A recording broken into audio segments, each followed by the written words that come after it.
ഇന്ന് reporter press കോൺഫറൻസിൽ അതിഥിയായി എത്തുന്നത് എക്സാലോജിക്ക് കേസ് CMRL എക്സാലോജിക്ക് വിഷയത്തിൽ SFIയുടെ അന്വേഷണം ആവശ്യപ്പെട്ടുകൊണ്ട് ഹൈക്കോടതിയെ സമീപിച്ച പരാതിക്കാരനും അഭിഭാഷകനും ജനപ്രതിനിധിയും കൂടിയായ ഷോൺ ജോർജ് ആണ്. Shone George, very good morning. Welcome to editors breakfast show. Good morning ഏട്ടാ. ഷോൺ, എനിക്കൊപ്പം MV നികേഷ് കുമാർ, ഉണ്ണി ബാലകൃഷ്ണൻ, സ്മൃതി പരുത്തിക്കാട് എന്നിവരുണ്ട്. നമസ്കാരം. നമസ്കാരം. നമസ്കാരം. ഇപ്പോ ആദ്യമായിട്ട് കേരളത്തിലേക്ക് SFIOയെ കൊണ്ടുവന്ന ഒരാളാണ് അല്ലേ? അതെ, ഇന്ത്യയിലെ ഏറ്റവും പ്രധാനപ്പെട്ട ഒരു അന്വേഷണ ഏജൻസി, അവരുടെ ഒരു നോട്ടം എത്താത്ത സംസ്ഥാനമായിരുന്നു കേരളം. കേരളത്തിലേക്ക് SFIO വന്നിരിക്കുകയാണ്. SFIO വരുമ്പോൾ നോക്കൂ, ഇൻട്രീം സെറ്റിൽമെന്റ് ബോർഡ്, അത് കഴിഞ്ഞ് ROC, അതിനപ്പുറത്ത് SFIO വരുമ്പോൾ ഈ കേസിൽ എന്ത് മാറ്റം സംഭവിക്കും എന്നാണ് ഷോൺ കരുതുന്നത്? ഈ അഴിമതി പണം എവിടേക്ക് പോയി എന്നതിനൊരു ഉത്തരം നമുക്ക് കേരളത്തിന് കിട്ടണ്ടേ?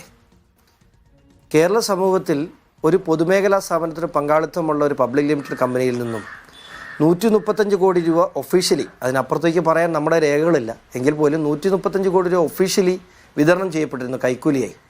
അത് എവിടെ പോയി എന്ന് അറിയാനുള്ള സ്വാതന്ത്ര്യം നമുക്കുണ്ട്. എവിടെ പോയെന്ന് മാത്രമല്ല, അതിലുപരി ആ പണം എന്തിനു നൽകി, അത് അങ്ങനെ നൽകിയിട്ടുണ്ടെങ്കിൽ അതിനുവേണ്ടി ഈ രാഷ്ട്രീയ നേതൃത്വം ആ പബ്ലിക് ലിമിറ്റഡ് CMRL എന്ന് പറയുന്ന പബ്ലിക് ലിമിറ്റഡ് കമ്പനിക്ക് ചെയ്തു കൊടുത്ത സേവനങ്ങൾ എന്താണ്? അങ്ങനെ ചെയ്തു കൊടുത്ത സേവനങ്ങൾ വഴി കേരള സംസ്ഥാനത്തിൽ എന്താണ് നഷ്ടമുണ്ടായത്? അതിനാരൊക്കെ കൂട്ടുനിന്നു? ഏതൊക്കെ ഉദ്യോഗസ്ഥരും ഏതൊക്കെ രാഷ്ട്രീയക്കാരും കൂട്ടുനിന്നു? ഇതൊക്കെ കേരളം അറിയേണ്ടതായിട്ടുണ്ട്. അല്ല, അങ്ങനെയാണെങ്കിൽ ഷോൺ ജോർജിന്റെ പരാതി എന്ന് പറയുന്നത് വീണ വിജയനല്ല, മറിച്ച് PC ജോർജിന്റെ രാഷ്ട്രീയ എതിരാളികളായിട്ടുള്ള ഉമ്മൻചാണ്ടിയാണ്, PK കുഞ്ഞാലിക്കുട്ടിയാണ്.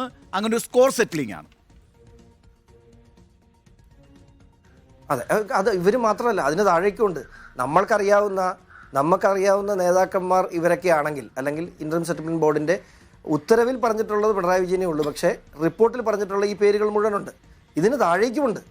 മാധ്യമപ്രവർത്തകരുണ്ട്, trade union നേതാക്കളുണ്ട്, മതസംഘടനകളുണ്ട്. പക്ഷേ ഈ മതസംഘടനകളും അല്ലെങ്കിൽ മറ്റ് സംഘടനകളൊക്കെ മേടിച്ചതിനെ നമുക്ക് ഇടപെടാൻ കഴിയില്ല. പക്ഷെ പൊതുപ്രവർത്തകർ അത് വാങ്ങിച്ചിട്ടുണ്ടെങ്കിൽ അവർ എന്ത് ഫേവർ ചെയ്ത് കൊടുത്തു? ഞാൻ ഒരു സൂചിപ്പിക്കട്ടെ, നമ്മൾക്ക് ഗൾഫ് രാജ്യങ്ങൾക്ക് എണ്ണ എങ്ങനെയാണോ അതുപോലെയാണ് കേരള സംസ്ഥാനത്തിൻ്റെ ധാതുമണൽ. അത്രയും വലിയൊരു കഴിഞ്ഞൊരു ഇപ്പോഴല്ല 10-20 വർഷക്കാലമായി ഇതിന് പുറകിൽ പരാതിയുമായി നടക്കുന്ന നൂറുകണക്കിന് ആളുകളുണ്ട്. തോട്ടപ്പള്ളി ആ പ്രദേശത്ത് പരിസ്ഥിതി മലിനീകരണം, ശരിയാണ് ശ്രീ ഷോൺ ജോർജ്. പക്ഷേ ഇവിടെ ഇൻട്രീം സെറ്റിൽമെന്റ് ബോർഡ് 70% ഈ പറയുന്ന ആകത്തുകയുടെ, ഷോൺ നേരത്തെ ചൂണ്ടിക്കാണിച്ച ആകത്തുകയുടെ 70% ആദായ നികുതി ഇളവ് നൽകിയിട്ടുണ്ട്. മാത്രമല്ല അതിൽ പ്രോസിക്യൂഷനിൽ ഇമ്മ്യൂണിറ്റി നൽകിയിട്ടുണ്ട്. ഇന്നലെ ഞാനും അരുണും തമ്മിലുള്ള ഒരു തർക്കവും അതായിരുന്നു. അതായത് SFIOയുടെ അന്വേഷണത്തിൽ വരുമ്പോൾ ഈ ഇമ്മ്യൂണിറ്റി ബാധകമാണോ അല്ലയോ എന്നുള്ളത്.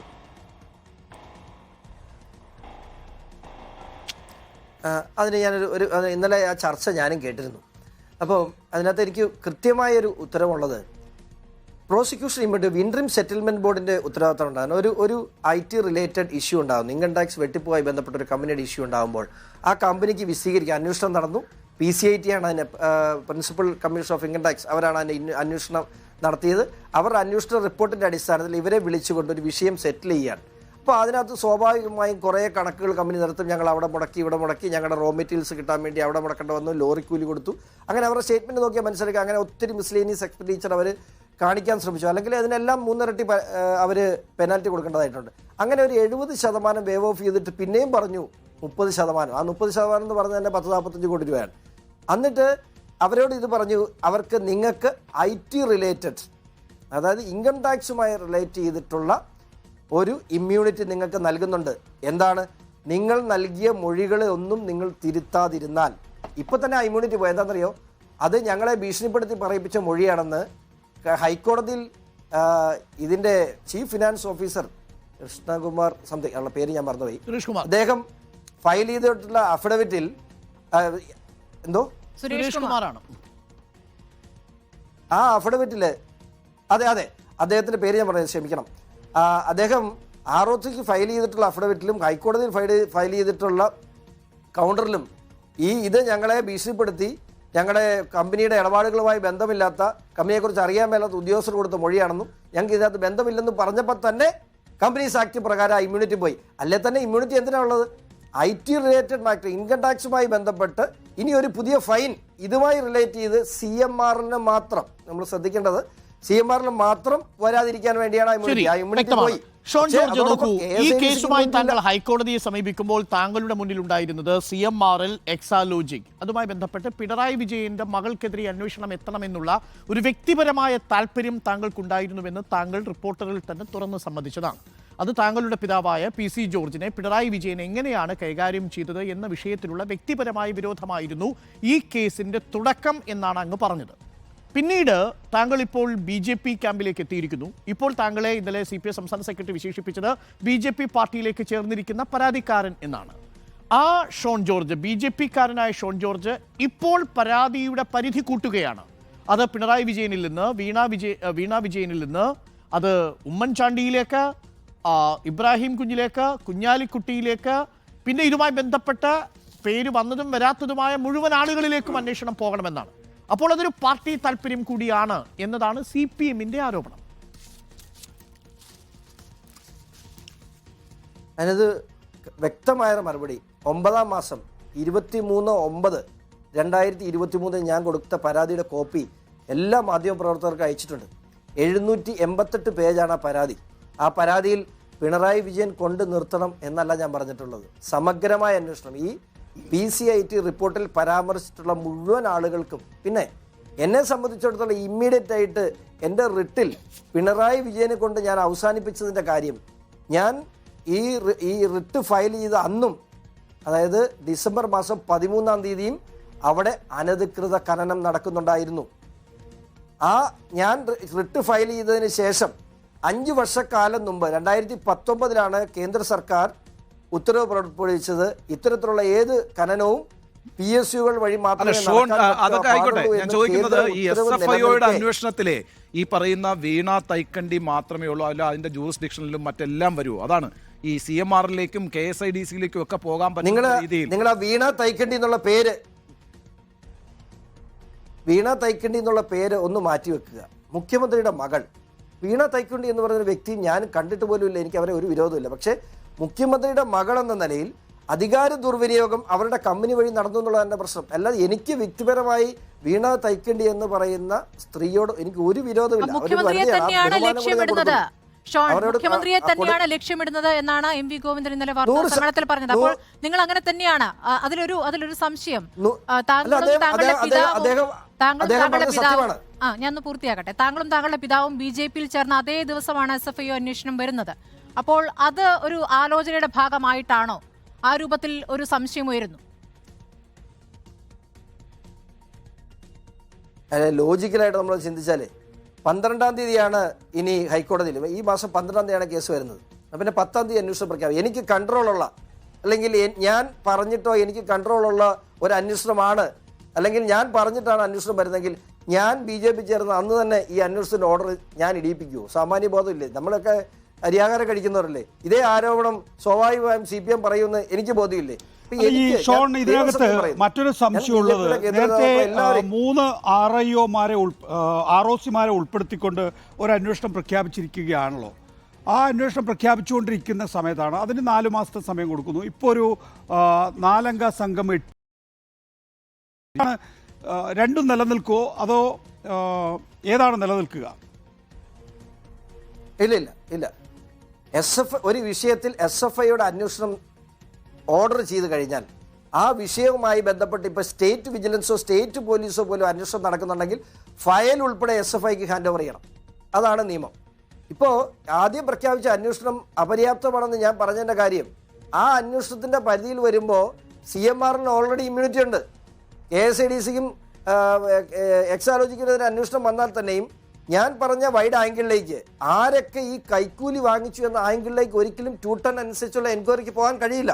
അതുകൊണ്ട് തന്നെയാണ് SFIO വേണമെന്ന് ആവശ്യപ്പെട്ടത്.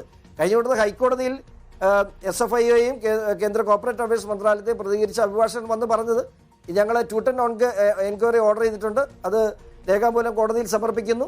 212 അനുസരിച്ചുള്ള എൻക്വയറി വേണമോ എന്നുള്ള കോടതിയുടെ ചോദ്യത്തിന് മറുപടി പറയാൻ 2 ആഴ്ച സമയമാണ് ചോദിച്ചത്. ആ 2 ആഴ്ചക്കുള്ളിൽ തന്നെ ഉത്തരവ് വന്നു.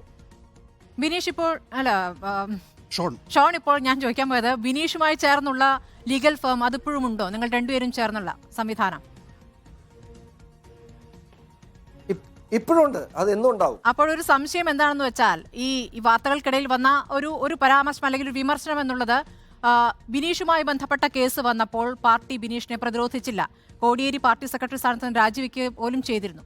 ഇതിപ്പോൾ വീണ വിജയന്റെ വിഷയം വരുമ്പോൾ പാർട്ടി എല്ലാ തരത്തിലും വീണയെ പ്രതിരോധിച്ചുകൊണ്ട് വീണയ്ക്ക് സഹായമായിക്കൊണ്ട് പാർട്ടി സെക്രട്ടറിയേറ്റാണ് ആദ്യം പ്രസ്താവന പുറപ്പെടുവിക്കുന്നത്. പിന്നീട് പാർട്ടി സെക്രട്ടറിയാണ് പ്രതിരോധമായി രംഗത്ത് വരുന്നത്. താങ്കൾ അത് കാണുന്നുണ്ടല്ലോ. അപ്പോൾ എന്താണ് മനസ്സിലാക്കേണ്ടത്? ഈ ബിനീഷ് ഈ താങ്കളുടെ നീക്കങ്ങളോട് എങ്ങനെ പ്രതികരിച്ചു? ഇതൊക്കെ ചില സംശയങ്ങളായി പല കോണിൽ നിന്ന് വരുന്ന കാര്യമാണ്. ഒരു വ്യക്തത വരുത്താൻ വേണ്ടിയാണ് ഈ ചോദ്യം ചോദിക്കുന്നത്.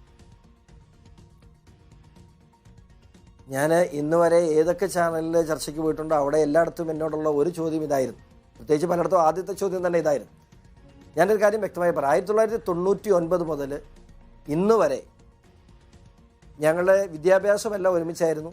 അതിനുശേഷം കുറേ കാലം ബിനീഷ് ദുബായിലായിരുന്നു. എങ്കിൽ പോലും ഞങ്ങളുടെ സൗഹൃദങ്ങൾക്കും ഞങ്ങളുടെ കുടുംബ സൗഹൃദങ്ങൾക്കും ഞാൻ എൻ്റെ അപ്പനെ പോലെ തന്നെ കാണുന്ന ഒരു വ്യക്തിയാണ് കോടിയേരി ബാലകൃഷ്ണൻ. എൻ്റെ അമ്മയെ പോലെ എനിക്ക് ഒത്തിരി ചോറ് വെച്ച് തന്നിട്ടുള്ള ഒരമ്മയാണ് വിനോദിനി ആൻറ്റി. ഞാൻ ആ കുടുംബവുമായി അത്രയും അടുത്ത ബന്ധമുള്ള ഒരു വ്യക്തിയാണ്. പക്ഷേ ഞങ്ങൾ ഇരു മുന്നണികൾ നിന്നാണ് കൂടുതൽ സമയം. ആ ചെറിയ കാലങ്ങളെ ഞങ്ങൾ ഒരു മുന്നണിയിലുണ്ടായിരുന്നുള്ളൂ. പക്ഷേ അതിനപ്പുറത്ത് വിവിധ രാഷ്ട്രീയ പാർട്ടികളിൽ നിന്ന് വിവിധ രാഷ്ട്രീയ ആശയങ്ങളിൽ വ്യത്യസ്തമായ ആശയങ്ങളിൽ നിന്ന് രാഷ്ട്രീയത്തിൽ നിൽക്കുന്ന ഒരാളാണ്. ഞങ്ങളൊരു ഓഫീസാണെങ്കിൽ പോലും ഞാൻ ഇതിനു മുമ്പ് ഇതുകൂടാതെ നമ്മുടെ ടാക്സ് ഓൺ ടാക്സിനെതിരെ വാഹനത്തിൻ്റെ ടാക്സിനെതിരെ ഞാൻ ഈ കഴിഞ്ഞ വർഷം ഞാൻ സർക്കാരിനെതിരെ കേസ് ഫയൽ ചെയ്തിട്ടുണ്ട്. അത് ഈ വർഷം വരാനിരിക്കുകയാണ്.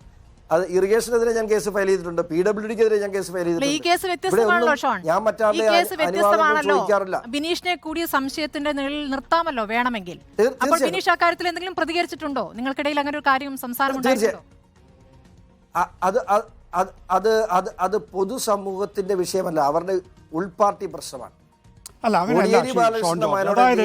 നോക്കൂ, ഇപ്പൊ സ്മൃതി ഇവിടെ ചൂണ്ടിക്കാണിച്ചതുപോലെ തന്നെ ഈ ബിനീഷ് കോടിയേരിയുടെ വിഷയത്തിൽ പാർട്ടി നേരിട്ട് ഇടപെട്ടിട്ടില്ല എന്ന് മാത്രമല്ല, പാർട്ടി ഇടപെടേണ്ട വിഷയമല്ല, അത് ആരോപണ വിധേയൻ നേരിട്ട് കൈകാര്യം ചെയ്യേണ്ട നിയമപരമായ കാര്യമാണ് എന്ന് പറഞ്ഞ് പാർട്ടി അകന്നു നിൽക്കുകയാണ് ചെയ്തിട്ടുള്ളത്. അതിൻ്റെ അടിസ്ഥാനത്തിലാകണമെന്നില്ല. ബിനീഷ് കോടിയേരിക്ക് 1 വർഷം ജയിലിൽ കഴിയേണ്ടി വന്നിട്ടുണ്ട്. നോക്കൂ, CPMൻ്റെ സംസ്ഥാന സെക്രട്ടറി ആയിരിക്കെ ഒരാളുടെ മകൻ മയക്കുമരുന്നുമായി ബന്ധമുള്ള കള്ളപ്പണ ഇടപാട് കേസിൽ 1 വർഷം ബംഗളൂരു ജയിലിൽ കിടക്കുക എന്ന് പറയുന്നത് നമുക്ക് സാധാരണഗതിയിൽ ആലോചിക്കാൻ കഴിയാത്ത കാര്യമാണ്. അത് സംഭവിച്ചു നമ്മുടെ നാട്ടിൽ ഈ അടുത്ത കാലം വരെ എന്നുള്ളതാണ്.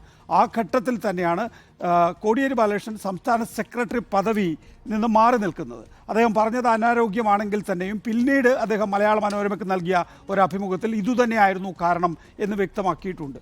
പക്ഷേ അവിടെ പാർട്ടി എടുത്തിട്ടുള്ള നിലപാടല്ല തൈക്കണ്ടിയിൽ വീണയുടെ കാര്യത്തിനകത്ത് എടുക്കുന്നത്. അവിടെയാണ് നേരത്തെ സ്മൃതി ചോദിച്ചത്. അപ്പോൾ ഈ അന്തരം യഥാർത്ഥത്തിൽ ഇപ്പോൾ നേരത്തെ ഷോൺ തന്നെ പറഞ്ഞല്ലോ, എൻ്റെ പിതാവിനോട് കാണിച്ച അതിനോടുള്ള പ്രതികാരമാണെന്ന്. അപ്പോൾ ഈ ബിനീഷിൻ്റെയൊക്കെ മനസ്സിൽ, നിങ്ങളൊക്കെ തമ്മിൽ നല്ല കമ്മ്യൂണിക്കേഷൻ ഉണ്ടോ? ബിനീഷിൻ്റെയൊക്കെ മനസ്സിൽ ഈ വിരോധമുണ്ടോ? പാർട്ടി എന്നെ സഹായിച്ചില്ല, എൻ്റെ കുടുംബത്തിനൊപ്പം നിന്നില്ല, അത് കഴിയുമ്പോൾ പിണറായി വിജയൻ്റെ പ്രശ്നം വരുമ്പോൾ ചാടി ഇറങ്ങുന്നു എന്ന നിലയിലുള്ളൊരു ഫീല് ആ കുടുംബത്തിനുണ്ടോ? എനിക്ക് മറുപടി പറയാനൊരു കൃത്യമായ സമയം തരണം. ഒന്ന്, ബിനീഷിനെതിരെ ആരോപണം ഉണ്ടായപ്പോൾ പാർട്ടിയുടെ സൈഡിൽ നിന്ന് ഞാനൊന്ന് പറയട്ടെ. ബിനീഷിനെതിരെ ആരോപണം ഉണ്ടായപ്പോൾ ബിനീഷിനെതിരെ മാത്രമായിരുന്നു, അതിനകത്ത് കോടിയേരി ബാലകൃഷ്ണൻ പ്രതി അല്ലായിരുന്നു. പക്ഷേ വീണ തൈക്കണ്ടിക്കെതിരെ ആരോപണം ഉണ്ടാകുമ്പോൾ അതിനകത്ത് വീണ തൈക്കണ്ടി അല്ല പ്രതി, മുഖ്യമന്ത്രിയാണ്. സ്വാഭാവികമായിട്ട് പാർട്ടിക്ക് പ്രതിരോധിക്കേണ്ടതായി വരും. പിന്നെ അത് ബിനീഷിനെ സംബന്ധിച്ച് ബിനീഷിൻ്റെ കേസുണ്ടായ സമയത്തൊക്കെ ഞങ്ങൾക്ക് ലീഗലി എന്തൊക്കെ ചെയ്തു കൊടുക്കാൻ കഴിയുമോ, അല്ലെങ്കിൽ ഒരു സുഹൃത്ത് എന്ന നിലയിൽ എന്തൊക്കെ ചെയ്തു കൊടുക്കാൻ കഴിയുമോ, നിയമപരമായ കാര്യങ്ങളും അഭിഭാഷകരുമായുള്ള കാര്യങ്ങളൊക്കെ ഞങ്ങളെക്കൊണ്ട് ചെയ്യാൻ കഴിയുന്നതല്ല. ഞങ്ങൾ സുഹൃത്തുക്കൾ എല്ലാവരും ബിനീഷിനോടൊപ്പം നിന്ന ആളുകളാണ്. കാരണം ബിനീഷ് ഞങ്ങൾക്ക് അറിയാവുന്നതുകൊണ്ട്. ഞാൻ ഈ വിഷയമായിട്ട് ചോദിച്ചോട്ടെ, അത് അങ്ങേക്ക് മറുപടി പറയാം. മറുപടി പറയുന്നതോടൊപ്പം ആ കേസിൽ ബിനീഷ് കോടിയേരി നിരപരാധിയാണെന്ന് ഷോൺ കരുതുന്നുണ്ടോ? ഞാൻ വിശ്വസിക്കുന്നുണ്ട്. വിശ്വസിക്കുന്നു 100%. ശരി, തുടരാം. ഷോൺ തുടരും. നേരത്തെ പറഞ്ഞു തുടങ്ങിയ തുടരും. എൻ്റെ ചോദ്യം, അപ്പോൾ ഈ പരാതി ഞാൻ സമർപ്പിക്കുന്നതിൻ്റെ അന്ന് രാവിലെ ഞങ്ങൾ 3 പേരാണ് എൻ്റെ ഫേമിൽ ഞങ്ങൾ പാർട്ട്നേഴ്സ് ആയിട്ടുള്ളത്. ഒന്ന് നിനു മോഹൻദാസ് DYFIയുടെ ഹൈക്കോർട്ട്സ് യൂണിറ്റ് സെക്രട്ടറിയാണ്. അപ്പം ഞാൻ രാവിലെ ഫയൽ ചെയ്യുന്ന അന്ന് രാവിലെ ഞാൻ നിന്നുൻ്റെ അടുത്ത് പറഞ്ഞു, ഞാനിങ്ങനെ കേസ് ഫയൽ ചെയ്യാണ്, ഞാനത് പറയേണ്ട മര്യാദ എന്നോടുണ്ട്. കാരണം ഇതിനു മുമ്പ് ഞാൻ ഗവൺമെൻറ്റിനെതിരെ 3-4 കേസുകൾ ഫയൽ ചെയ്തിട്ടുണ്ട്. ഇവിടെയല്ല, ഞാൻ ഫയൽ ചെയ്തതിന് ശേഷം ഞാൻ പറയും, അതെൻ്റെ ഒരു മര്യാദയാണ്. പക്ഷേ ബിനീഷിൻ്റെ അടുത്ത് ഞാൻ പറഞ്ഞില്ല. കാരണം ഞാൻ അത് പറയുമ്പോൾ എങ്ങനെ എടുക്കും, എന്ത് സംസാരിക്കുമെന്ന് ഞാൻ പറഞ്ഞില്ല. പക്ഷെ പിറ്റേ ദിവസം രാവിലെ ബിനീഷ് മറ്റൊരു ആവശ്യവുമായി ബന്ധപ്പെട്ട്, ഓഫീസിലൊരു ആവശ്യവുമായി ബന്ധപ്പെട്ട് എന്നെ വിളിച്ചപ്പോൾ ഞാൻ പറഞ്ഞു, ഇയാൾ ബിനീഷ് ഇങ്ങനെ, അതപ്പോൾ വാർത്തകൾ വന്നിട്ടില്ല, ബിനീഷ് ഇങ്ങനെ ഒരു കേസ് ഞാൻ ഫയൽ ചെയ്തിട്ടുണ്ട്. അപ്പോൾ എന്നോട് പറഞ്ഞൊരു കാര്യം, നീ ഫയൽ ചെയ്യണമായിരുന്നു അളിയ എന്നൊരു കമൻറ്റ് മാത്രം. ഞാൻ പറഞ്ഞത് കേസ് എനിക്ക് ഫയൽ ചെയ്താൽ പറ്റുള്ളൂ, അതാണ് എന്ന് ചോദിച്ചു. അപ്പോൾ എന്നോട് ചോദിച്ചൊരു ചോദ്യം അത് മാത്രമാണ്. അത് കഴിഞ്ഞ് അതിനുശേഷം ഈ നിമിഷം വരെയും ഞങ്ങൾ തമ്മിൽ ഈ വിഷയം, ഞങ്ങൾ ഓഫീസ് കാര്യങ്ങൾക്ക് പലപ്പോഴും വിളിക്കാറുണ്ടെങ്കിൽ പോലും ഈ വിഷയം ഞാൻ സംസാരിച്ചിട്ടില്ല, സംസാരിക്കാൻ ഞാൻ ആഗ്രഹിക്കുന്നില്ല. കാരണം പരസ്പരം എപ്പോഴും ആ രാഷ്ട്രീയ സ്പേസ് ഞങ്ങൾ അങ്ങോട്ടും ഇങ്ങോട്ടും കൊടുത്തിട്ടുണ്ട്, അത് തുടരുകയും. അരുൺ ചോദിച്ച ചോദ്യത്തിന് ഇപ്പോൾ ഷോൺ പറയുന്നത് ബിനീഷ് നിരപരാധിയാണ് എന്ന് ഉറപ്പുണ്ട് എന്ന്, അതേസമയം വീണ തൈക്കണ്ടിയിൽ നിരപരാധിയല്ല ഞാൻ വിശ്വസിക്കുന്നു. ശരി ഷോൺ, ഒരു കാര്യം, ഇപ്പോ വീണ തൈക്കണ്ടി ഇതിനകത്തൊരു കരുവായിരുന്നു. ഞാനൊന്ന് ചോദിച്ചു, അതിലേക്കാ വരുന്നത്, പ്രതിയായിരുന്നുള്ള തെളിവ് എൻ്റെ ഇല്ല. ശരി, നോക്കൂ, ഇപ്പോൾ ഇന്ററിം സെറ്റിൽമെന്റ് ബോർഡിന്റെ കണ്ടെത്തൽ വഴി വീണ സംശയത്തിന് നിഴലിലായിട്ടുണ്ട്. പക്ഷേ അതിനകത്തൊരു ലീഗൽ പ്രൊസീഡിങ്സ് ഒന്നുമില്ല. നികുതി ഇളവ് കൊടുത്തില്ല എന്നുള്ളത് മാത്രമാണ് ആകെപ്പാട് അവരെടുത്തൊരു തീരുമാനം. അത് കഴിഞ്ഞ് ROCയിലേക്ക് വരുമ്പോൾ ROCയിൽ വീണയോട് ചോദിക്കുന്ന വിവരങ്ങളൊന്നും കൊടുക്കുന്നില്ല. ROC ഇവർക്കെതിരായിട്ട് ED അടക്കമുള്ള ഏജൻസികൾക്ക് അന്വേഷിക്കാമെന്നൊരു ശുപാർശ കൊടുക്കുന്നു, അവിടെ അത് അവസാനിക്കുന്നു. ഇപ്പോൾ ഇന്ത്യയിലെ ഏറ്റവും വലിയ ഏജൻസി, ഒരർത്ഥത്തിൽ ഒരു സിവിൽ കോടതിയുടെ പരമാധികാരമുള്ള ഏജൻസിയാണ് വരുന്നത് 8 മാസം സമയവും. ഈ 8 മാസം സമയത്തെ ഈ SFIOയുടെ അന്വേഷണം, താങ്കളിപ്പോൾ BJPയുടെ ഭാഗമാണ്. അപ്പോൾ SFIOയുടെ അന്വേഷണം ഒരു റൈറ്റ് കൺക്ലൂഷനിലേക്ക് എത്തുമോ, അതോ ഇതിങ്ങനെ കാലാകാലങ്ങൾ നീണ്ടുകിടക്കും, ഇനിയും സമയം നീട്ടിക്കൊടുക്കും, ആരെയും പിടിക്കാൻ പോകുന്നില്ല, ഒന്നും സംഭവിക്കാൻ പോകുന്നില്ല എന്നൊരവസ്ഥയിലേക്ക് പോകുമോ? സെറ്റിൽമെന്റ് ആകുമോ? സെറ്റിൽമെന്റ്, കാരണം അതുകൊണ്ടാണ് ചോദിച്ചത്, ഈ BJPയുടെ ആളാണ് താങ്കളിപ്പോൾ, അതുകൊണ്ടാണ് അത് സെറ്റിൽമെന്റിലേക്ക് പോകുമോ?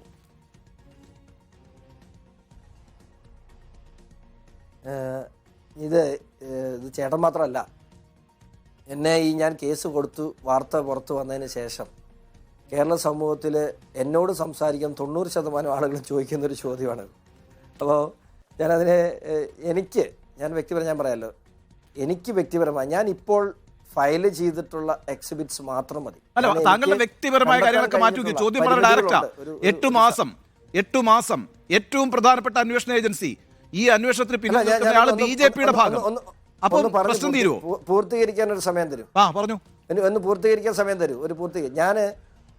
ഞാൻ ഈ കേസുമായി ബന്ധപ്പെട്ട് സത്യസന്ധമായി പറയട്ടെ, ഈ കേസ് അവസാനിക്കുന്നിടം വരെ BJPക്കാർ, ഞാൻ ഇന്നലെ ഔദ്യോഗികമായ ചാനലുകളിൽ പറഞ്ഞു, ഈ ചാനലുകൾ എന്നെ വിളിക്കുമ്പോൾ പോലും അഡ്വക്കേറ്റ് ഷോൺ ജോർജ് പരാതിക്കാരനെ കൊടുക്കാവൂ, BJP എന്ന് കൊടുക്കരുത്. കാരണം BJPയുടെ ലേബലിലല്ല ഞാൻ ഈ പരാതി നൽകിയത്. മാത്രമല്ല ഈ കേസിനെ സംബന്ധിച്ച്, ഈ കേസ് SFI എൻക്വയറി വരുന്ന സമയം വരെയുള്ള കാര്യങ്ങളിൽ ഞാൻ ഫയൽ ചെയ്തിട്ടുള്ള എക്സിബിറ്റ്സും, കോടതി ഫയൽ ചെയ്തിട്ടുള്ള എക്സിബിറ്റ്സും, ഞാൻ കേന്ദ്ര കോർപ്പറേറ്റ് അഫയേഴ്സിനും മന്ത്രാലയത്തിന് ഞാൻ നൽകിയിട്ടുള്ള രേഖകളും, ഞാൻ നൽകിയിട്ടുള്ള അഡീഷണൽ ഇൻഫർമേഷൻസും മാത്രം മതി ഈ കേസ് ശിക്ഷിക്കപ്പെടാൻ. കൂടുതൽ അന്വേഷണത്തിൻ്റെ ആവശ്യമില്ല. കൂടുതൽ അന്വേഷണം ആവശ്യമുള്ളത് പിണറായി വിജയനിലേക്ക് ഉൾപ്പെടെയുള്ള ആളുകളിലേക്ക്, കറപ്ഷൻ ഉൾപ്പെടെയുള്ള കാര്യങ്ങളാണ് കൂടുതൽ അന്വേഷണ തെളിവ് ആവശ്യമുള്ളത്. പക്ഷേ ഈ കമ്പനികൾ നടത്തിയ തിരിമറിയെ സംബന്ധിച്ച് പ്രത്യേകിച്ച് ഒരു രേഖകളും ഇനി ആവശ്യമില്ല. അപ്പം അതുകൊണ്ട് തന്നെ ഈ കേസിൽ 60% ഞാൻ വിജയിച്ചു കഴിഞ്ഞു എന്നുള്ള കാര്യത്തിൽ എനിക്കൊരു സംശയമില്ല. ആ കാര്യത്തിൽ കൃത്യമായ നടപടി ഉണ്ടാകും എന്നുള്ള കാര്യത്തിൽ സംശയമില്ല. നടപടി ഉണ്ടായില്ലെങ്കിൽ എനിക്ക് ഇനിയും നിയമത്തിന്റെ വഴി സ്വീകരിക്കാൻ യാതൊരു മടിയുമില്ല. ശരി ഷോൺ ജോർജ്, ഇതിൽ 135 കോടിയിലെ 1.72 കോടിയെക്കുറിച്ച് മാത്രമല്ല പരാതി. ഉമ്മൻചാണ്ടിയും കുഞ്ഞാലിക്കുട്ടിയും ഇബ്രാഹിം കുഞ്ഞും അടങ്ങിയ രാഷ്ട്രീയ നേതൃത്വം വാങ്ങിയ പണത്തെക്കുറിച്ചും അന്വേഷണം വേണം.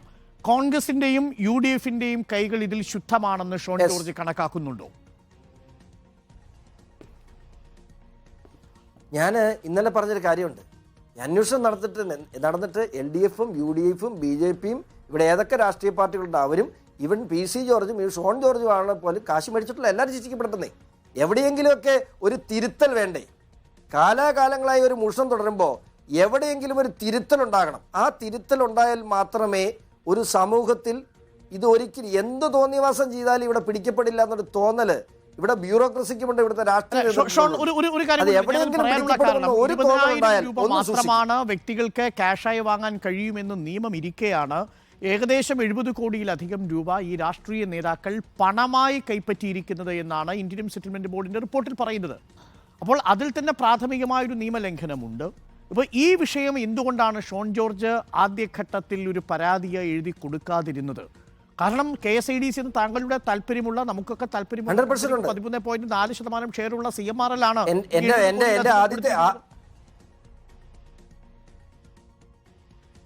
എൻ്റെ ആദ്യത്തെ പരാതി തന്നെ അതുണ്ട്. ഞാൻ എല്ലാവർക്കും ആ കോപ്പി ഫോർവേഡ് ചെയ്തിട്ടുണ്ട്. എൻ്റെ ആദ്യത്തെ പരാതി തന്നെ വിശദമായി ഇത് എല്ലാം പരാമർശിച്ചിട്ടുണ്ട്. ഞാൻ ഇനി മറ്റൊരു കാര്യം പറയട്ടെ. ഇവര് പല നേതാക്കന്മാർ രാഷ്ട്രീയ ഈ പണം കൈപ്പറ്റിയെന്ന് പറഞ്ഞിട്ടുണ്ട്. ആ കൈപ്പറ്റിയ നേതാക്കൾ IT ആക്ട് 80 GGB അനുസരിച്ച് ഈ കണക്ക് ബോധ്യപ്പെടുത്തിയാൽ മാത്രമേ അവർക്ക് ടാക്സ് എക്സെപ്ഷൻ ഉള്ളൂ. അവർ അത് ബോധ്യപ്പെടുത്തിയിട്ടുണ്ടോ? ആ ചോദ്യം അവിടെ നിലനിൽക്കുകയാണ്. എനിക്കറിയില്ല. ഇനി മറ്റൊരു കാര്യം, അങ്ങനെയാണെങ്കിലും അതിനകത്ത് ഗുരുതരമായൊരു തെറ്റുണ്ട്. കമ്പനീസ് ആക്ട് സെക്ഷൻ 283 അനുസരിച്ച് ഒരു പൊതുമേഖലാ സ്ഥാപനത്തിനോ സർക്കാരിനോ പങ്കാളിത്തം, നേരിട്ടോ അല്ലാതെയോ പങ്കാളിത്തമുള്ളൊരു കമ്പനിയിൽ നിന്നും CSR ഫണ്ട് കൈപ്പറ്റാൻ പാടില്ല. അങ്ങനെ ആ കമ്പനി രാഷ്ട്രീയ പാർട്ടികൾക്ക് ഫണ്ട് കൊടുക്കാൻ പാടില്ല എന്ന് കമ്പനീസ് ആക്ടിൽ നിയമമുണ്ട്. അതുപ്രകാരം ഇവരെല്ലാവരും കുറ്റക്കാരാണ്.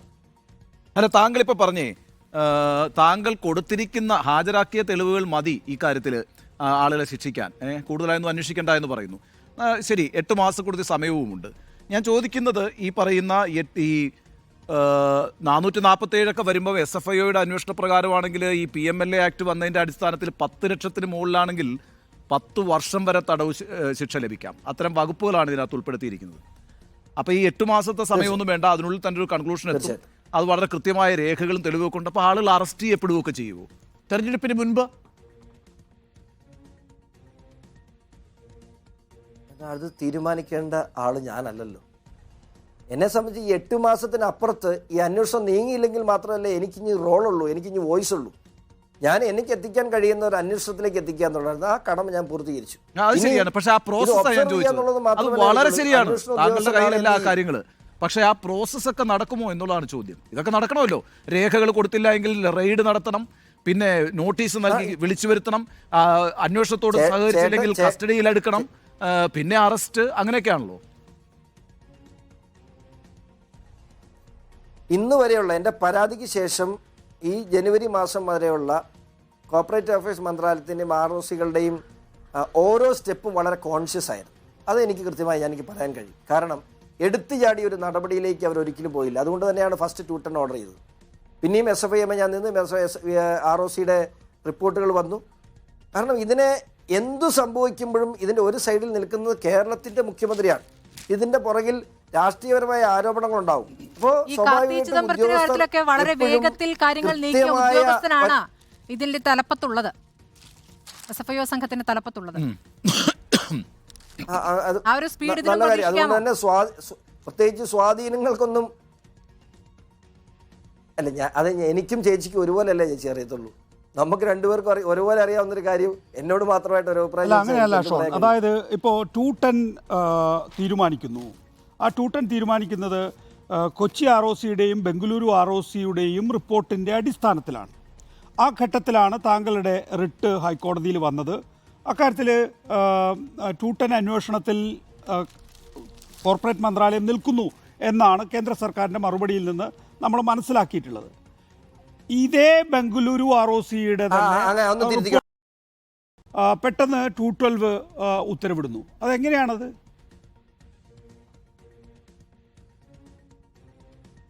അതൊന്ന് തിരുത്തിക്കോട്ടെ. 210 എൻക്വയറിയുടെ റിപ്പോർട്ട് ഹാജരാക്കിക്കൊണ്ട് ഹൈക്കോടതിയിൽ കേന്ദ്ര സർക്കാർ അഭിഭാഷകൻ 210 എൻക്വയറി ഓൾറെഡി ഓർഡേർഡ് ആണ്. SFIO സംബന്ധിച്ച് കൃത്യമായ നിലപാട് അറിയിക്കാൻ 2 ആഴ്ച സമയമാണ് ചോദിച്ചത്. SFI അന്വേഷണം ഇല്ല എന്ന് കേന്ദ്ര സർക്കാർ അവിടെ പറഞ്ഞിരുന്നില്ല. അല്ല, എൻ്റെ ചോദ്യം ഇതാണ്. കൊച്ചി ROCയുടെയും ബംഗളൂരു ROCയുടെയും റിപ്പോർട്ടിൻ്റെ അടിസ്ഥാനത്തിലാണ് കോർപ്പറേറ്റ് മന്ത്രാലയം 210 ഉത്തരവിട്ടത്. അതിങ്ങനെ പോയിക്കൊണ്ടിരിക്കുക. ആ 210ൻ്റെ അന്വേഷണം നടന്നുകൊണ്ടിരിക്കെ ഞാൻ മനസ്സിലാക്കുന്നത് വിശദീകരണമൊക്കെ ആവശ്യപ്പെട്ട് തുടങ്ങിയതാണ്. ഷൂട്ടറിന്റെ അത് അന്വേഷണം നടന്നു. ആരംഭിച്ചില്ല, ആ അന്വേഷണം ആരംഭിച്ചില്ല. അപ്പൊ പിന്നെ എങ്ങനെയാ ഈ 212 എങ്ങനെയാണ് അന്വേഷണ സംഘത്തെ കോർപ്പറേറ്റ് മന്ത്രാലയം കോൺസ്റ്റിറ്റ്യൂട്ട് 212 എങ്ങനെയാണ് എത്തിയത്? On what basis? ROCയുടെ റിപ്പോർട്ട് പ്രകാരം 447 അനുസരിച്ചുള്ള ക്രൈം അവിടെ ഇൻവോൾവ് ആണ് എന്ന് പറഞ്ഞാൽ ഒരിക്കലും 210 അനുസരിച്ചുള്ള എൻക്വയറി നടക്കില്ല. അല്ല, അങ്ങനെയാണ് പിന്നെ 210 എന്തിനാണ് ഉത്തരവിട്ടത്? ആദ്യ ഉത്തരവ് തെറ്റാണോ? അത് അവരോട് ചോദിക്കേണ്ട ചോദ്യമാണ്, എനിക്കറിയില്ല. ഓക്കെ, ഞാൻ ഇതുമായി ബന്ധപ്പെട്ടതല്ലാത്തൊരു ചോദ്യം ചോദിച്ചിട്ട് അവസാനിപ്പിക്കാം. BJP-യിലാണല്ലോ ജനപക്ഷവും PC ജോർജും ഷോൺ ജോർജും. 2019 ജനപക്ഷമില്ല, ഇനി BJP ആണ്. അപ്പോൾ ജനപക്ഷം NDAയിൽ നിറങ്ങി വരുന്ന കാലമുണ്ടല്ലോ 2010. ജനപക്ഷം ഇപ്പോഴും ഉണ്ട്, ലയന സമ്മേളനം നടന്നിട്ടില്ല, കഴിയുന്നുള്ളൂ. അപ്പൊ PC ജോർജ് നിങ്ങൾ അങ്ങനത്തെ എടുത്തല്ലോ. PC ജോർജ് പറഞ്ഞൊരു വാചകമുണ്ട്, NDAയിൽ നിന്ന് ഇറങ്ങിപ്പോരാനുള്ള കാരണം നരേന്ദ്രമോദി റിസർവ് ബാങ്ക് കൊള്ളയടിക്കുകയാണ് എന്നാണ് പറഞ്ഞത്. കൊള്ളക്കാരൻ എത്ര പെട്ടെന്നാണ് അടുപ്പക്കാരനായി മാറിയത്? എന്താണ് കാരണം ഷോൺ ജോർജ്? എനിക്ക് സമയം തരണം. ഞാനും ചേട്ടനും ഈ നാട്ടുകാരെല്ലാം പ്രഥമ ദൃഷ്ടിയാ വെറുത്തൊരു സംഭവമാണ് നോട്ട് നിരോധനം. ഞാനും, കാരണം നമ്മൾ പോയി ബാങ്കിൽ നിന്ന് ക്യൂ നിന്ന് മടുത്തു സമൂഹം, അല്ലേ? ഒരു സംശയമില്ല. ഞാൻ കൃത്യമായി പറയാം, നോട്ട് നിരോധനത്തെ ഇപ്പോഴും ഒരു ബ്ലണ്ടറായി കാണുന്ന ഒരു സമൂഹം ഇവിടെയുണ്ട്. പക്ഷെ ഒരു കാര്യം പറ്റട്ടെ, കഴിഞ്ഞ ഒരു 5 വർഷക്കാലത്തിനിടയിൽ ഞാൻ മനസ്സിലാക്കിയ ഏറ്റവും വലിയൊരു കാര്യം, അവിടെ 98% നോട്ടുകൾ തിരിച്ച് അക്കൗണ്ടിലൂടെ ചെന്നു. അതുകൊണ്ട് നോട്ട് നിരോധനം പരാജയമായെന്നാണ് നമ്മൾ ഏറ്റവും കൂടുതൽ ഇവിടെ പ്രചരിപ്പിക്കപ്പെട്ടത്, നമ്മൾ കേട്ടിട്ടുള്ളത്. പക്ഷേ ആ 98% അക്കൗണ്ടിലേക്ക് ചെന്നത് പിന്നെ അവിടെ നിന്ന് തിരിച്ചിറങ്ങിയത് അക്കൗണ്ടിൽ നിന്നാണ്. 100% UK എക്കണോമി പോലെ, അമേരിക്കൻ എക്കണോമി പോലെ നമ്മുടെ എക്കണോമി ഇന്ന് 90%-ലധികം അക്കൗണ്ടഡ് ആണ്. ഇവിടെ 30% പോലും അക്കൗണ്ടഡ് അല്ലാത്ത ഒരു എക്കണോമിയെ നോട്ട് നിരോധനം വരെ 90% അക്കൗണ്ടഡ് ആക്കാൻ അദ്ദേഹത്തിന് കഴിഞ്ഞു എന്നാണ് എൻ്റെ അഭിപ്രായം. സ്വാഭാവികമായിട്ടും ആരും ചിന്തിച്ച പോലെ PC ജോർജും ആ നോട്ട് നിരോധനത്തിനെ ഒരു ഫൂളിഷ്നെസ് ആയി കണ്ടിരുന്നു എന്നുള്ള കാര്യത്തിൽ ഒരു സംശയമില്ല. ഞാനും അങ്ങനെ കണ്ടിരുന്നു. ഏത് കണക്കിന്റെ അടിസ്ഥാനത്തിലാണ് 90% അക്കൗണ്ടഡ് ആണ് എന്ന് ഷോൺ പറയുന്നത്? ഏത് റിപ്പോർട്ടിന്റെ അടിസ്ഥാനത്തിലാണ്, ഏത് കണക്കിന്റെ അടിസ്ഥാനത്തിലാണ്? 90%-അല്ല, 98%. നമ്മുടെ കയ്യിലുള്ള മുഴുവൻ പൈസ ബാങ്കിൽ നിന്ന് ഇറക്കി ബന്ധപ്പെട്ട് ഷോൺ ഡിപ്പെൻഡ് ചെയ്യുന്ന ഡോക്യുമെന്റ് ഏതാണ്? പത്രങ്ങളാണ്. 98% പൈസ അങ്ങോട്ട് ചെന്നോ? അത് പത്രങ്ങളിലൂടെയും അല്ല, അത് ശരി. നോക്കൂ, അപ്പോൾ അങ്ങനെ ചെന്നപ്പോൾ ആകെ 9,000 കോടി രൂപയുടെ വ്യത്യാസം മാത്രമേ ഉണ്ടായിരുന്നുള്ളൂ. ഷോൺ, 9,000 കോടി രൂപയുടെ വ്യത്യാസം മാത്രമേ ഉള്ളൂ. ശരിയായ കണക്കായിരിക്കില്ല. ചിലപ്പോൾ അങ്ങോട്ടും ഇങ്ങോട്ടും 2,000 കൂടുവോ കുറയോ ചെയ്യുമായിരിക്കും. നോക്കൂ, അത് ശരി. ആ കാലഘട്ടത്തില് ഈ പറയുന്ന 98% തിരിച്ചെത്തിയിട്ടുണ്ട് ട്രഷറിയിലേക്ക് എന്നുള്ള കാര്യത്തിൽ, റിസർവ് ബാങ്കിലേക്ക് എന്നുള്ള കാര്യത്തിൽ എനിക്ക് സംശയമില്ല. ഇപ്പോ 95% പൂർത്തിയാക്കട്ടെ എന്റെ ചോദ്യം ഒന്നുകൂടി. അതായത് ഇപ്പോ 95% അക്കൗണ്ടഡ് മണിയാണ് എന്ന് സംബന്ധിച്ച് ഒരു വാദം ഉന്നയിക്കാൻ ഏത് ഡോക്യുമെന്റിന്റെ അടിസ്ഥാനത്താണ്, ഏത് ഡോക്യുമെന്റിനാണ് ഷോൺ ഡിപ്പെൻഡ് ചെയ്യുന്നത്? എന്റെ ചോദ്യം കഴിഞ്ഞു. ഞാനൊരു ഒറ്റ എക്സാമ്പിൾ. എൻ്റെ ഒരു സുഹൃത്ത് 1 കോടി രൂപ ലോൺ എടുത്ത് അദ്ദേഹം ഒരു വസ്തു വാങ്ങിച്ചു. പഴയ കാലത്തായിരുന്നെങ്കിൽ ആ 1 കോടി രൂപയ്ക്ക് അപ്പോൾ ഈ സുഹൃത്തിന് 3-4 വസ്തു വിൽക്കാനുണ്ടായിരുന്നു, ചെറിയ വസ്തുക്കൾ വിൽക്കാനുണ്ടായിരുന്നു. അദ്ദേഹം ഒരു മറ്റൊരു വസ്തു മേടിച്ചു. 1 കോടി രൂപ ലോൺ എടുത്തു. ആ ലോൺ എടുത്ത വസ്തു ഈ സ്ഥലം വിറ്റിട്ട് സ്വാഭാവികമായിട്ട് ഈ മറ്റേ സ്ഥലം വിൽക്കുമ്പോൾ 1 കോടി രൂപ തിരിച്ചടയ്ക്കാമല്ലോ. നമ്മുടെ നാട്ടിൽ അങ്ങനെയല്ല ഇന്നുവരെ നടന്നുകൊണ്ടിരുന്നത്. 2017 മുമ്പ് വരെ നടന്നുകൊണ്ടിരുന്നത് അങ്ങനെയാണ്. പക്ഷേ എന്നോട് വിളിച്ച് പല പ്രാവശ്യം ചോദിച്ചു, എൻ്റെ കയ്യിൽ മറ്റേ വസ്തു വിറ്റ് പണം വന്നു, പക്ഷേ ഈ ലോൺ എനിക്ക് അടയ്ക്കാൻ പറ്റുന്നില്ല. ഞാൻ പറഞ്ഞു, അതെന്താ സംഭവം? ഈ വസ്തുവിൽ നിന്ന് എനിക്ക് ഡോക്യുമെന്റഡ് ആയിട്ടും അല്ലാതെയും പണം വന്നത്, എനിക്ക് ക്യാഷായിട്ടും അല്ലാതെയും പണം വന്നു. അപ്പോൾ സ്വാഭാവികമായും എനിക്ക് ഈ പണം അൺഅക്കൗണ്ടഡ് ആയിട്ട് എൻ്റെ കയ്യിലുണ്ടായിരുന്ന പണം അതെടുത്ത് ബാങ്കിൽ അടയ്ക്കാൻ കഴിയുന്നില്ല. എന്തുകൊണ്ടാണ് കഴിയാത്തത്? അതിന് ടാക്സ് അടച്ചേ പറ്റൂ. അങ്ങനെ ആ 1 കോടി രൂപ 30 ലക്ഷം രൂപ കയ്യിൽ നിന്ന് ടാക്സ് അടച്ച് ലോൺ എടുത്ത പൈസ തിരിച്ചടയ്ക്കാൻ 30 ലക്ഷം രൂപ ടാക്സ് അടച്ചാണ് എന്റെ പക്ഷേ അതിന് 2017 മുമ്പാണെങ്കിൽ മാത്രമല്ല നമ്മൾ അങ്ങനെയുള്ള ഇത്തരം കാര്യങ്ങൾക്ക് അത് ഈ രാജ്യത്ത് അതുകൊണ്ട് തന്നെ ഞാൻ അദാനി പോലുള്ള ചേട്ടാ, കമ്പനികളിൽ ഒന്ന് നിന്ന് അവസരം തരൂ. എങ്ങനെയാണ് പണം അവസരം പുറത്തേക്ക് തരൂ. പോകുന്നത് എന്നും ഷെൽ കമ്പനികൾ അവസരം എങ്ങനെയാണ് തരൂ, ഉണ്ടാകുന്നതെന്ന് please. സംബന്ധിച്ച് അല്ല, മനസ്സിലായി, ഇന്റർനെറ്റ് പോലുള്ള please. വളരെ ഷോണിന്റെ പ്രധാനപ്പെട്ട argument റിപ്പോർട്ടുകൾ ഷോണിന്റെ ഉള്ള കാലഘട്ടത്തിലാണ് ഞാൻ പറയുന്നത് ബി ജെ അവസരം പിയിലേക്ക് തരൂ. ചേരാനുള്ള കാരണം ഞാൻ ഇപ്പോൾ പറയുന്നത് മനസ്സിലാക്കിയിരിക്കുന്നു മുഴുവൻ നോട്ട് നിരോധനം പണ്ടത്തെ മണ്ടത്തരമായിരുന്നില്ല, അതുകൊണ്ട് ബി കാലമായിരുന്നെങ്കിൽ ജെ പിയിലേക്ക് ചേരും. പഴയ അല്ല അത് ചേട്ടൻ ചോദിച്ച ചോദ്യത്തിന് ഞാൻ മറുപടി പറഞ്ഞല്ലേ. ഒരു കാര്യം പറയട്ടെ, ഞാൻ പറഞ്ഞത് പഴയ കാലമായിരുന്നെങ്കിൽ എൻ്റെ സുഹൃത്തായ ചെറുപ്പക്കാരൻ അവൻ്റെ വസ്തു വിൽക്കുമ്പോൾ 30 ലക്ഷം രൂപയ്ക്ക് വസ്തു വിറ്റിട്ട് ബാക്കി 70 ലക്ഷം രൂപ ക്യാഷ് ബ്ലാക്ക് മണിയായി കൈപ്പറ്റുമായിരുന്നു. ഈ പണം ഈ ബാങ്കിലേക്ക് ലോൺ എടുത്ത പണം തിരിച്ചടയ്ക്കാൻ വൈറ്റ് മണിയിലൂടെ മാത്രമേ കഴിയൂ എന്നുള്ള ആ തരത്തിലേക്ക് അക്കൗണ്ടബിലിറ്റി നമ്മുടെ നാട്ടിൽ ടാക്സ് അടച്ച് അവന്റെ വസ്തു എഴുതി. ഇപ്പോഴും ആ പണം കൈവശം വയ്ക്കാമല്ലോ, ബ്ലാക്ക് മണിയായി. പോരെ ഈ കൈ വെച്ചോണ്ടിരിക്കാം സാർ, അത് ബ്ലാക്ക് മണിയാണ്. നോട്ട് നിരോധനം അതിന് മാത്രമായിരുന്നില്ല. കൈ വെച്ചോണ്ടിരിക്കാം, അതുകൊണ്ട് ഒരു ഉപകാരം ഉണ്ടാവില്ല. കള്ളപ്പണം എന്നുള്ളതും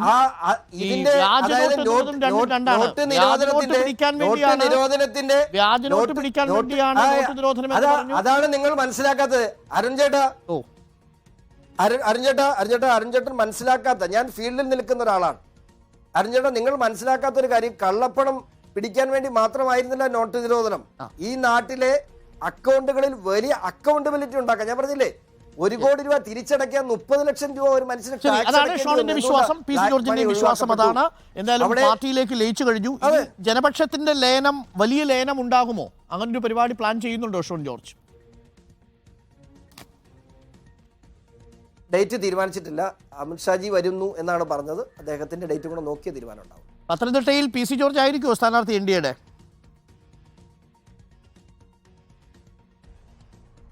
അത് തീരുമാനിക്കേണ്ടത് പാർട്ടിയാണ്. ഞങ്ങൾ അങ്ങനെ യാതൊരു ഡിമാൻഡുകളും വെച്ചിട്ടില്ല. ശരി, നന്ദി ശ്രീ ഷോൺ ജോർജ്. കഴിഞ്ഞല്ലോ, വാർത്തയിലെ വ്യക്തിയാണ്. അല്ല, ഒരു പദവി എന്തെങ്കിലും പറഞ്ഞിട്ടുണ്ടോ ഷോൺ? അംഗീകാരം കിട്ടില്ലേ? ജനപക്ഷത്തെ പോലെ ഒരു പാർട്ടിക്ക് എന്തായാലും എത്തുമ്പോൾ ഒരു പ്രാതിനിധ്യം ലഭിക്കണമല്ലോ. ഞാനൊരു ജില്ലാ പഞ്ചായത്ത് മെമ്പറല്ലേ, അതിനേക്കാൾ വലിയൊരു അംഗീകാരം ഒറ്റയ്ക്ക് നിന്ന് ജയിച്ച ഒരു ജില്ലാ പഞ്ചായത്ത് മെമ്പറാണ്. എനിക്ക് ജനങ്ങളുടെ അംഗീകാരം ഉണ്ടല്ലോ. എൻ്റെ ജനകീയ അംഗീകാരം എന്താണെന്ന് പാർട്ടി മനസ്സിലാക്കുമ്പോൾ പാർട്ടി സൗകര്യമുണ്ടെങ്കിൽ എനിക്ക് പോസ്റ്റ് തന്നാൽ എന്നെ സംബന്ധിച്ചിടത്തോളം ഞാൻ ജനങ്ങളുടെ ഒപ്പം നിൽക്കുന്ന ഒരാളാണ്. പാർട്ടി തീരുമാനിച്ചോട്ടെ. ഞാൻ സത്യം തന്നെ, ഞാൻ സ്വാഭാവികമായിട്ട് ഇങ്ങനെ ലേന ചർച്ച നടക്കുമ്പോൾ എനിക്കൊരു ഡിമാൻഡ് വെച്ചാൽ ആ ഡിമാൻഡ് അംഗീകരിക്കപ്പെടുമെന്ന് എനിക്ക് 100% ഉറപ്പുണ്ട്. പക്ഷേ ഒരു ഡിമാൻഡ് ഞാൻ വെക്കുന്നില്ല. എനിക്ക് ജനങ്ങൾക്കൊപ്പം നിൽക്കാനാണ് ഇഷ്ടം, ജനങ്ങളുടെ ഒപ്പം ജീവിക്കുന്ന മനസ്സിലായ ഞാൻ. അതുകൊണ്ട് ഇതിലേക്ക് ഇങ്ങനെ നടക്കുന്ന പൂഞ്ഞാറ് വഴി ഇങ്ങനെ കറങ്ങി നടക്കുന്നതാണ് എനിക്ക് കൂടുതൽ ഇഷ്ടം. ശരി, അപ്പോൾ നന്ദി ശ്രീ ഷോൺ. പൂഞ്ഞാറ് വഴിയൊക്കെ ഇങ്ങനെ കറങ്ങി നടക്കുക, അപ്പോൾ അതിനിടയ്ക്ക് ഡൽഹിയൊക്കെ വഴി ഒന്ന് പോയി വരാനുള്ള സാഹചര്യം കൂടി ഉണ്ടാവുന്നു എന്നാണ് മനസ്സിലാക്കുന്നത്. നന്ദി ഈ പ്രഭാതത്തിൽ എത്തിയതിന് ഞങ്ങളുടെ അതിഥിയായി. Thank you Shone. Thank U.